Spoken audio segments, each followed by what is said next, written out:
Excellences, Mesdames et Messieurs les ministres, Madame la secrétaire générale, distinguées participantes, distingués participants, Mesdames et Messieurs, bonjour. Permettez-moi, au nom du gouvernement de la République du Rwanda, de vous souhaiter la bienvenue à Kigali. C'est pour nous un honneur de recevoir notre grande famille francophone, venue des 4 coins du globe. Le Rwanda, pays des 1000 collines, est fier d'accueillir pour la première fois les instances de la francophonie. Nous espérons que, durant votre séjour, vous aurez l'occasion de découvrir notre pays et de constater par vous-même pourquoi nous l'appelons ainsi. Excellence, cette rencontre revêt une importance particulière pour mon pays et pour moi-même en raison de son thème hautement important, 30 ans après Beijing, la contribution des femmes dans l'espace francophone. Adopté en 1995, le programme d'action de Beijing demeure, 30 ans après, le cadre international le plus visionnaire pour promouvoir les droits des femmes et l'égalité hommes-femmes.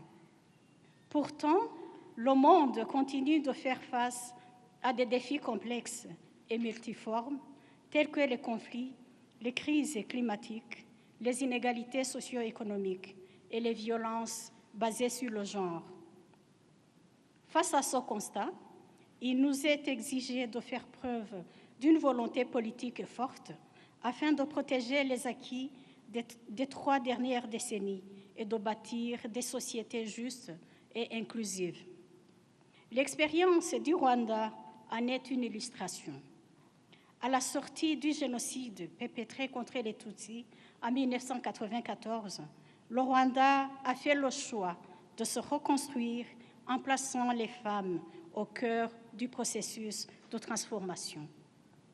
Nous avons instauré des mécanismes destinés à garantir l'égalité dans toutes les politiques publiques. Ils nous permettent aujourd'hui d'assurer un suivi indépendant de nos engagements envers les citoyens, d'identifier les défis et d'orienter les réformes à l'aide des données fiables. La budgétisation sensible au genre, obligatoire pour l'ensemble des secteurs publics, constitue l'un des piliers de cette approche. Elle veille à ce que les ressources publiques contribuent à la réduction des inégalités et à l'autonomisation économique des femmes. Grâce à ces réformes, nous avons pu tirer profit de la contribution des femmes dans tous les aspects de la société. En matière de représentation politique, le Rwanda compte le plus de femmes députées au monde, soit 63,75%.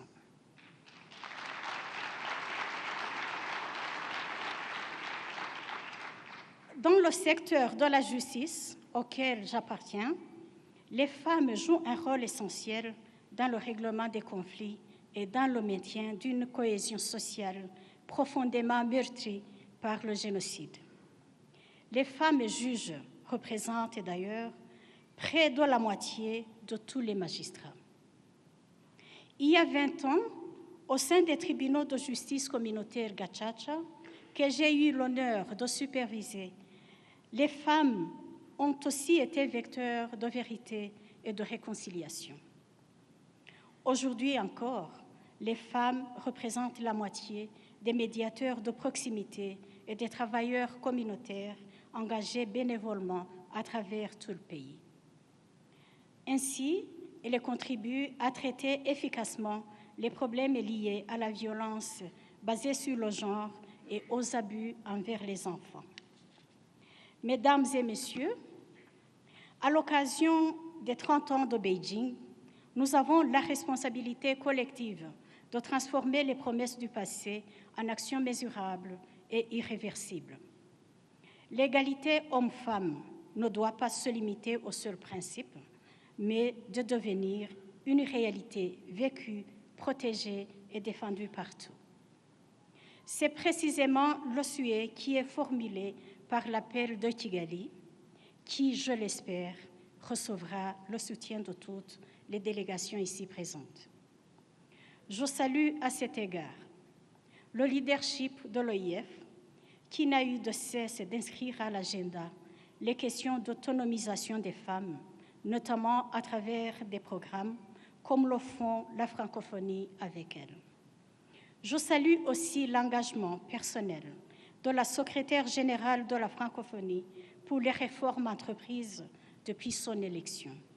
Le Rwanda soutient cette démarche visant à dynamiser et moderniser l'OIF. Je conclurai en rappelant que tant de choses peuvent être accomplies en 30 ans. La trajectoire du Rwanda en est la preuve, comme tant d'autres dans notre espace francophone. L'avenir dépend désormais de nos actions présentes et de notre capacité à agir avec détermination et ambition pour placer l'égalité au cœur de nos priorités. Je vous remercie.